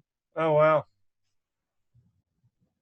Now, so honestly, Home Alone was the biggest comedy of all time at the time, right? Yeah, so let me bring up my Home Alone. Did you want to say something about Christmas Vacation? Actually, I don't have anything about Vacation. I was actually still dwelling on Uncle Buck just because you talk about John Candy, and to me, John Candy is Uncle Buck. He is Uncle Buck. Actually, I don't think that movie works than anybody else. But they went through a lot of different options. Some of the people allegedly considered, and some that's what I was talking about earlier. Was Bill Murray. Yep. Which proves James isn't paying attention to anything. I know, not a damn thing I'm saying. Chad, are you talking to somebody? I thought you were alone. Bill Murray. They don't exist. Bill Murray, Jim Belushi. Yeah. Dudley Moore. Joe Pesci. Yep, Joe Pesci. Joe Pesci. He was busy filming something. He was already filming something. My cousin Jack Nicholson. Yep. Tim Allen, who was an unknown at the time. They was almost went with Tim Allen. I remember reading that. George Wendt. Yep. Yeah, Normie. Normie could have been. Never worked. I like George Wendt, but he's not. He's not a leading man. No, he's not leading man material. Robin Williams was considered, but he had already committed to a Dead Poets Society. Danny DeVito, but the one that actually got me where I was like, I don't think it would have been the same, but I would have liked to see it. John Goodman. Yeah. Oddly enough, John Goodman would replace a role that John Candy was up for, and then died. Fred Flintstone. Yep, in the Flintstones. So I just think it's because to me, Uncle Buck has to be John Candy. And so I hear those names and I'm like, yeah. Well, I mean, yeah, Christmas Vacation was a big hit, but Christmas Vacation, I think, is something that it has never stopped. Yeah. And has gotten bigger and bigger over time. Yeah. We'll talk about it more when we do our 89 episode. Yeah. So Home Alone. Mm-hmm. So let's go. This is all from the New York Times interview. He had a lot to say about Home Alone because at the time, this interview was shortly after the huge success of that movie. But at 94, it had been after the sequel, right? Yeah. So no, this is from a 1991 interview. Okay. Home Alone had become was actually a vehicle of validation for him. Again, this shows you how kind of cocky John Hughes was. Nobody will ever say again a Hughes film doesn't open foreign. Okay. This was a reference to Home Alone killing the international market by continuing to make hundreds of millions of dollars overseas. Home Alone was a huge success with both children and adults, which is what Hughes had wanted from the start of his creation. Hughes had made a promise to himself several years earlier when he took his younger son to see a movie that he would actually go on to write the live-action version of 101 Dalmatians, and found himself in the lobby with dozens of bored fathers. He thought, what if I can make a film that will keep both the kids and parents inside the theater? Uh-huh. That's a direct quote from John Hughes. This is another direct quote. One of the things I most enjoyed about Home Alone was I made a segment of the marketplace laugh at things they don't usually laugh at. It wasn't a macho jokes. It was this little kid running around dropping paint cans on guys, and you could hear grown men laugh. That was really satisfying for me to be able to sit in a mixed audience and they're all laughing at the same thing. Mm-hmm. That was really fun. I was sitting there saying to myself, I know how to do this. Mm-hmm. Do you know about the last 44 pages of Home Alone? He wrote it that night. He wrote it in 8 hours. Mm-hmm. All that physical stuff, it was a roll as fast as I could type. I was inside that movie. Anything I did was right. When you get in there, it's a tremendous feeling because you're not planning it. It's just happening, and it's all subconscious. This is not about Home Alone, but he actually does have another quote that I thought was really interesting about how his feelings towards physical comedy. If you watch the way a car door closes, you can imagine the things that can go wrong. So he would be out. His approach towards physical comedy is he would actually go out and just observe people in their day-to-day interactions. Yeah. And he would view how things could go wrong, and that was how he approached physical comedy. It was a very anybody who's a fan of John Hughes should look up this 1991 New York Times I'm going to read it. Once again, to me, it just plays everything that I was talking about earlier of middle America. That's where he was. That's where he lived, a family, and all the things that are just American. You know what I mean? Mm-hmm. And that his films represent as well. Yeah. Maybe it doesn't exist. Maybe it does exist. I don't know. But I remember watching Home Alone in the theater, and it was just packed in Hazard, Kentucky. Amazingly, I did not see it in the theater. I bought it as soon as it came out on VHS. It beat Ghostbusters. Ghostbusters was the highest grossing comedy until Home Alone.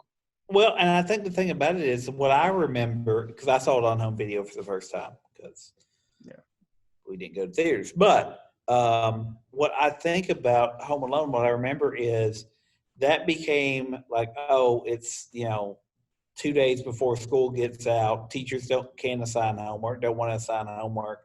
We'll pop in Home Alone and we'll watch it as a class. And I remembered the amount of people that knew every word already. Yeah. It didn't apply to me, but I know so many people that saw it multiple times in theaters, and as soon as it came out on home video, the people in Eastern Kentucky, like you said, who at 11, 12, 13 memorized that film. There were 3 or 4 in my class, and I was like, well, what? I mean, it's not like it's Wrath of Khan or Blazing Saddles. I find it interesting, though. Does anybody talk about Home Alone today that much? I'd say they do. It's not as popular as I think certain things like Christmas Vacation. Man, I don't know. I mean, it doesn't play as much on cable as Christmas Vacation. Well, that's true. But I think Christmas Vacation only plays one time a year, though, at Christmas. At Christmas. Home Alone. It's still at Christmas. You're right. I think you might be right. I don't think. Don't get me wrong. I think people know it. People love it. James, your wife watches it at Christmas every year, right? Yes. Yeah. And that goes back again. You talk about your emotional attachment. That was my wife stayed with her grandmother quite a bit. Her grandmother had, I think, 3 or 4 films on VHS. One of them was Indiana Jones and the Temple of Doom. Right. And one of them was Home Alone. I don't know what the other 2 is off the top of my head. But, so, yeah, I mean, for her, it's that childhood moment. and I don't have that connection to it myself. I watched it as a child. It was a funny movie. I can appreciate how well it's made. It's actually made very well. And Macaulay Culkin, once again, holds that movie together. Yeah. There's some great performances in it. I'm actually not poo-pooing on it. It is a wonderful family film, right? Right. For all ages. Exactly what he was saying. It's a wonderful family film. I just could not care less. But I think it's also one of those things where it's tons of happy accidents brought that together. You mentioned the Chris Columbus thing. It's scored by John Williams. John Williams. But that wasn't supposed to happen. Right. Do you know who was supposed to score it? No. Bruce Broughton, I'm not sure. Do you know what he scored that he's most famous for? What? His most famous score, at least from what I've discovered. National Lampoon Senior Trip. Young Sherlock Holmes. Okay, well, that makes sense. And he was supposed to score Home Alone, but something came up, and they had to go with their second choice of John Williams. I don't know if it was the second choice, but it was a happy accident that John Williams scored Home Alone. It does So have a beautiful score. It's shot well, by It's the way. shot It well. looks great. I don't understand how 2 years later Home Alone 2 doesn't look as good as Home Alone. I know, because But it wasn't in a It's house. the same thing. Well, it's the same thing with Ghostbusters 2. I love And Ghostbusters, Donald Trump's but in it. Ghostbusters 2 never looks as good as and by the way, I think Ghostbusters 2 is pissed on way too much. But it doesn't is. look as good as Ghostbusters. No, No, it it looks doesn't. too clean. It just isn't the same movie. But do you think also, and this may be No, true we're for a not lot of, do you think this is true for a lot of John Hughes movies? Maybe another reason they're successful is they do create their own world. Like, I mean, like you said, Maybe. Breakfast Club, that detention doesn't really make sense. It doesn't. But at the same time, Home Alone created a fake movie within a movie that so many people are still convinced is real. Oh Yeah. my God! I just saw a movie, Detective Pikachu. Yeah. They walk into he walks I haven't seen into well anyway the son, it's all about the son whose his father's missing. I get He it. walks into his father's Mhm. apartment. The movie that Macaulay Culkin uses in that was made for that movie is playing on the TV.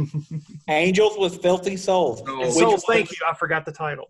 Which is, of course, kind of a hat tip to Filthy Animals. Angels with Dirty Faces, the James Cagney film. But that film, the film within a film, was shot on a soundstage, built in a day, at a high school. They built it at the high school, and that the title they came up with on the spot because they had to label the tape, and that's where it came from. And that's according to the art director Dan Webster. He did an interview with Vanity Fair about it, and he said, we had to label the tape, and we labeled it with Angels with Filthy Souls, and now that's forever burnt into the lexicon because we had to label the tape for the character to push into the player. All right, we're going a little long. Yeah, we probably need to move on to Curly Sue. No, I What do you wanna talk about? want to bring up one more movie, the movie that came out directly after Home Alone, and this is what killed his relationship with Universal forever. Career Opportunities. That killed it. That killed John Candy's in that too. John as a Candy's in that cameo. too. A lot of people hate that movie. I actually liked it as a kid. I liked it as a huge bomb. kid. He was a huge bomb. I liked it as a kid. I watched it recently. Doesn't it a star few years- Parker Lewis? No, Frank Whalen. Who played Parker Lewis? That other guy. The guy from The Stand. Yeah. No. Which is a TV movie. No, I watched Career Opportunities 2 or 3 years ago. It does not hold up. Well, I also had a crush on Jennifer Connelly. Well, yeah, we all did. I still do. Yeah, me too. Yeah. But Hughes hated this movie, calling it cheap and vulgar. He wrote the original screenplay, and it was altered. Also, he was listed as a co-producer, which he tried to have removed from the film. You know why he couldn't have? And the movie actually has his name listed in 3 or 4 different places. You know why he didn't get it removed? Why? Home Alone. They refused to take his name off the movie because they knew it would add revenue because he was already attached to Home Alone. But he didn't do Home Alone was for 20th Century Fox. Okay. Yeah, but because his name was cemented with Home Alone, they still wanted to take that name and put it on Career Opportunities, and they refused to let him out of it. He didn't want to have anything to do with the movie because they took his script and turned it into what it is today. And I wonder what the difference would be. I would like to know the differences between the hit screenplay and what actually was made. I don't know. You know what I mean? Yeah. No, what would be the difference? What would be the difference? But we know how screenwriting goes. Yeah, we've talked about it many, many times on the show. So the thing is, that fulfilled his contract with Universal. He had a 3 or 4 picture deal with Universal, and that killed it. He said, I'm done, and he will never. I don't believe he ever worked with Universal again after that. Well, he went on to write and produce like 101 Dalmatians, Flubber. So he worked with Disney. He also did the remake of Miracle on 34th Street. Yep. Yes. So let's talk about Curly Sue real quick. Because we could do a whole other episode on what he produced and wrote. Yeah. So Curly Sue was his last directorial effort. He did not get along with Jim Belushi. I didn't know this till I was that he and Jim Belushi fought all the time. He had a strong connection with the girl who played Curly Sue. Okay. And another reason why you should read this New York Times article, there is a whole they describe in great detail a scene that he shot with the girl and how he got her to do the scene the way that he wanted it to, Uh-huh. and it was just a very sweet, passionate interaction that this older man had with this little child. Yeah. He loved kids. So as he was a hard, bitter, angry man, but when it came to kids, he was a sweet soul. So, but Curly Sue, basically, it didn't do well. It's not a good movie. It's not a good movie. Jim Belushi is probably, and I don't have anything against Jim Belushi. We've talked about him on the show before. Love the principal. Love K9. I do like K9. I love actually. K9. I liked K9 a lot as a kid. I did too. It's probably the best buddy cop dog movie that it's better than Turner and Hooch. What's the other Jim Belushi movie from the 80s? Real Men. It's him and, have you ever seen it? I've never seen it. Oh, it's him and John. Why can't I think of the guy from It? Three's Company. John Ritter? John Ritter. Look it up. Oh, Real Men. I know what you're talking about. Yeah, it's odd. And it's got aliens at the end of it. Yeah. I love that as a kid. And that movie, I bet, is a dog turd today. I saw it on on TV at 1 a.m. in the morning. It was a huge bomb. Anyway. But no, there's one thing I want to mention about the fact how Curly Sue ended his directorial efforts. Yeah, I'm curious because I don't have a reason. I don't have a reason either, other than I guess there's no explanation as to why he stopped directing films. I could not. I did research because that was the one thing. I didn't realize that until today, or until I started doing research, is that he only directed 8 films. I really did. I thought I was going to open up IMDb and there was going to be a huge catalog of movies that he directed. He wrote 1 movies. That's actually what I wanted to say. That's the ones with the pseudonyms? That's the ones with pseudonyms, because he wrote all the Beethoven films. Uh-huh. As Edmond Dantes. That's what I actually wanted to say. So why is it? That's actually I was going to end the show, but I'll go ahead and ask. Before you do that, I want to mention this little tidbit, if you're okay with that. Yeah, go ahead. Do it anyway. Do you know what his movie was going to be after Curly Sue? What his next directorial debut was going to be? No. There's not it, and it's thank God this New York Times article exists, because I did not. Bartholomew and Neff. No, sorry, Bartholomew versus Neff. And I read a little bit about it. It's one of the famous unproduced ones. Yeah, it is a feuding neighbor movie that was to star John Candy and Sylvester Stallone. Did you know about this one, James? No, I want to see it. Yeah, I do too. Get John Candy back and let's make this picture happen. Yeah, that would have been an amazing picture to see. A neighbors feuding that was Sylvester Stallone and John Candy. I would have loved to see this movie get made. Never happened, because I believe from what I could tell, it was of Curly Sue. Well, I was going to say, and that was going to be my question is, as you said, there's only 8 films he's directed. And I think about that. And usually if you think about famous directors, they may produce some. Why is John Hughes known more as a director than he is a writer? I don't know. I don't know that he is, but probably because off the top of my head, actually you probably need to throw Pretty in Pink in there, don't you think? Yeah. 4 of his movies had huge cultural impact, beginning with Pretty in Pink, then The Breakfast Club, and then Ferris Bueller's Day Off. And I'm going to stick with Planes, Trains, and Automobiles. And I'll tell you why. Because it still plays on Thanksgiving on AMC 52 times. Right. Or ever how many times, right? Right. Well, and it still plays. It still holds up. You don't see, and Uncle Buck, by the way, I want to throw Uncle Buck in there too. People still talk about Uncle Buck still plays somewhat. I don't know as much as the other. Well, definitely Ferris Bueller, definitely Planes, Trains, and Automobiles, and definitely The Breakfast Club. Yeah. I mean, most of us would kill to have one of those. Yeah, well, and that's just it. I was just curious about it. And maybe it's because directors tend to be known more than writers. And so maybe I don't know. But I was saying it's interesting that there was a brand with him, James. And the other thing, too, is the movies that he wrote after Curly Sue, some were hits, like Beethoven, Flubber, 101 Dalmatians. Personal favorite, Dennis the Menace. I love Dennis the Menace. He wrote that movie. It's Christopher Lloyd's 6th best picture. But then, that's directed by Nick. Pretty good. Yes. Pretty good. But, then it kind of started to fizzle, because Just Visiting, all the Beethoven films, Made in Manhattan. Just Visiting is a remake of a French film that was famous. Yes. The same people. Oh, okay. But it was a bomb. Yeah, and then you got Drill Bit Taylor, which was his last movie before he passed away. It didn't come out though before he passed away, did it? It came out in 2008. Did it really? Yeah, so he passed away the next year. And a lot of people wrote on that. Okay, so I want to ask you all a question. Go for it. What's your favorite non-directed that he wrote movie? I can tell. I don't have to skip a beat. Dutch. Damn it!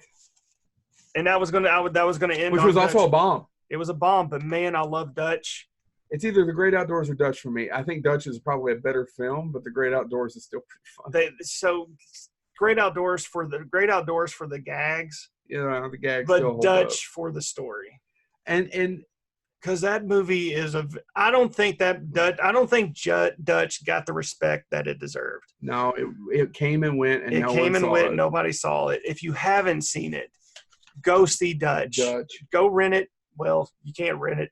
Find some streaming service and get it. Dutch is an amazing film.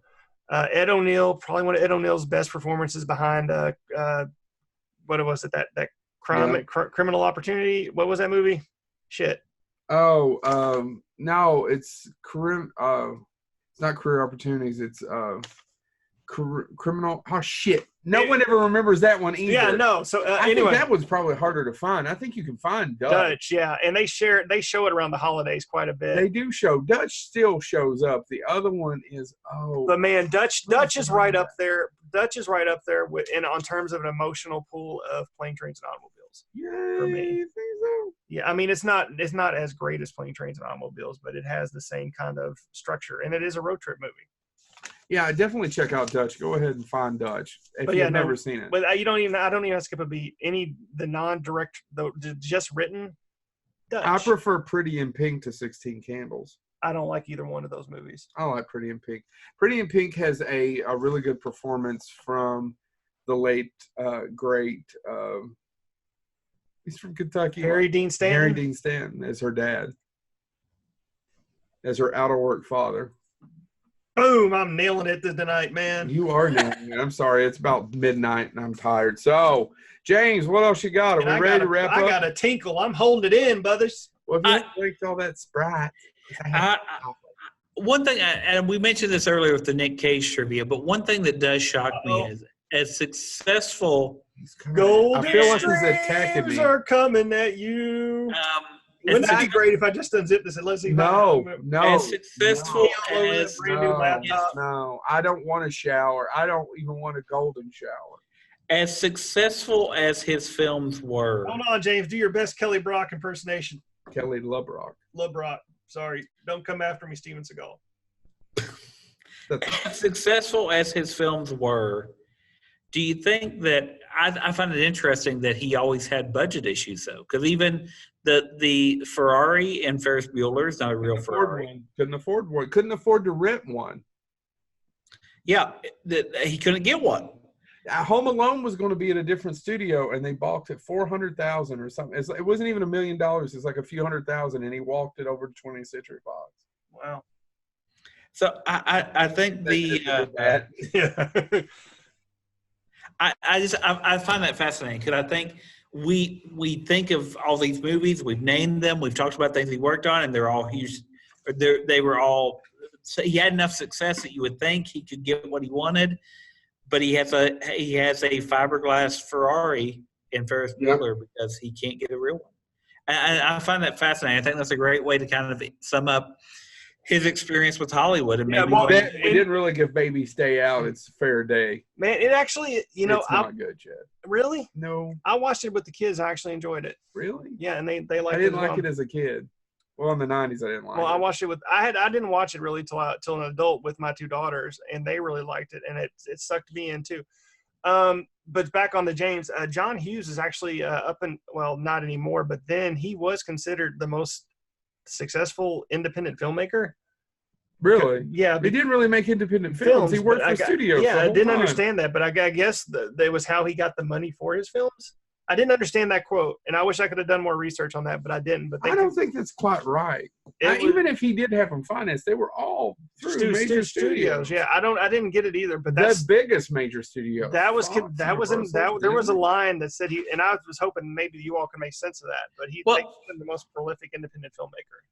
And this is the one thing that role to make movies that were just his. Yeah. And they might be. I don't know what that. But just imagine if his wife ever releases it, if it still exists, because the man was constantly coming up with movies. We don't know how many movies he has out there that were never made. Now we have a list of things that didn't happen that were out, but we have no idea what's in a drawer. Because again, the man was constantly writing scripts, and some of those never saw the light of day. Right. This is one thing that I thought was interesting. At the same time, I don't think we could get a John Hughes movie without John Hughes. Right.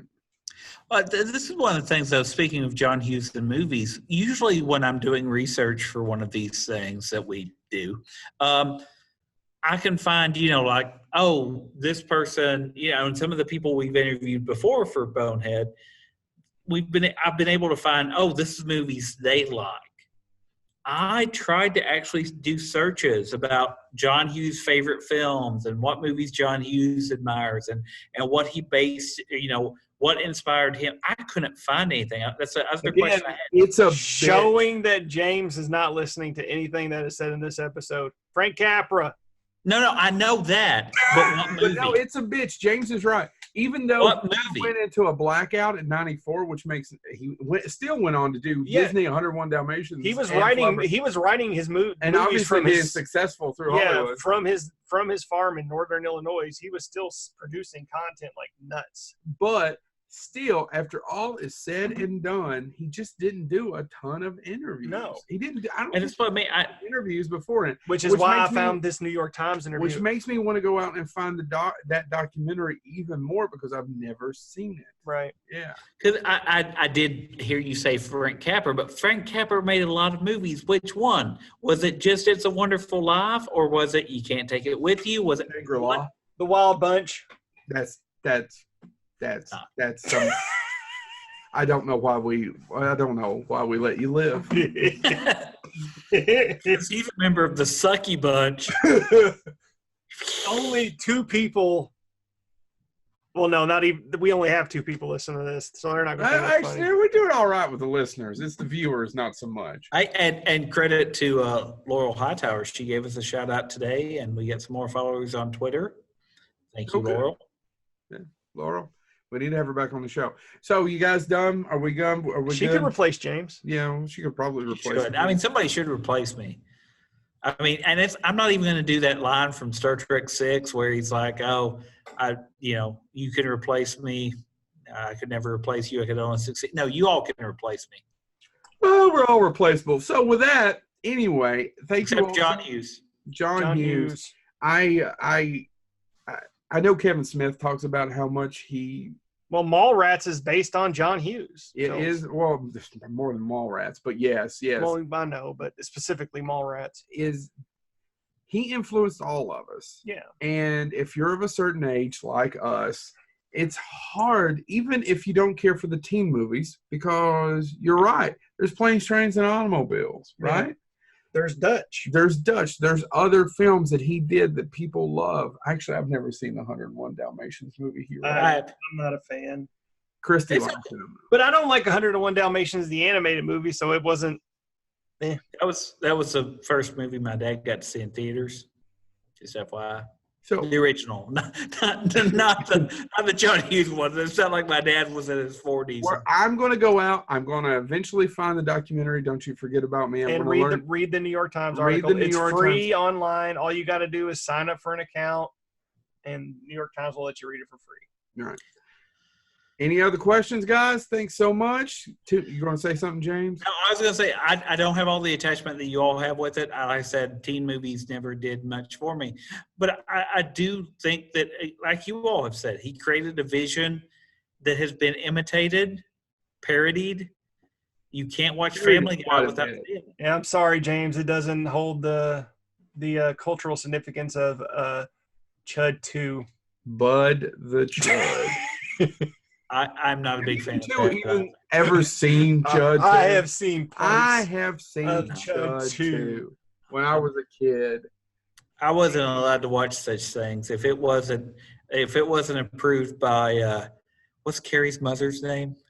I was going to say the Catholic League, but you could keep going. Yeah, if it wasn't approved by them, it wasn't allowed to screen in my house. If it wasn't approved by the Pure Prairie League, Joe Lewis was never allowed to. Now there is an obscure joke. Joe pumping those holes in the ground. Amy, what you going to do? No. Have you? Can I share with you the good word today? Anyway, The good word is thank you so much for tuning in to Bonehead. Share us, like us, subscribe to us. We hope you've enjoyed our John Hughes episode. Oddly enough, really quick, this was not supposed to be our next episode, but this happens, right? Yeah. It's the same thing with movies. I hear filmmakers go, well, I had this one planned, but it's never the one you have planned. It's what you do next. This just happens. Right. We have all these over here, and some of them have been here for what, 2 years? We've been saying we're going to do a vampires movie since episode 4 of the show. Well, I'm sure it was an idea before we even started doing it. And of course, I think all 3 of us hate vampires. I like vampires. And we haven't done Dracula yet. Well, yeah. We did Frankenstein. We didn't do Dracula. Yeah, we haven't Draculars. We haven't done Creature of the Black Lagoon. No. Which is significantly cooler than all the Universal monsters. Well, that is a Universal monster, isn't it? What? Isn't Creature from the Black Lagoon a Universal monster? Yeah, that's what I just said. Again, not paying attention. You need to I believe, go back and listen, listeners, go back. Doesn't he say it's significantly cooler than all the Universal monsters? That's what I heard. Yeah, he did say it that way. But anyway, thank you so much for tuning in. You guys have a good night. And as Joe said, thank you all very much. Thank you. It is 11:49. I'm going to have some Sanka. Not here. It's 10:44. Nobody cares. Push pause, Chad.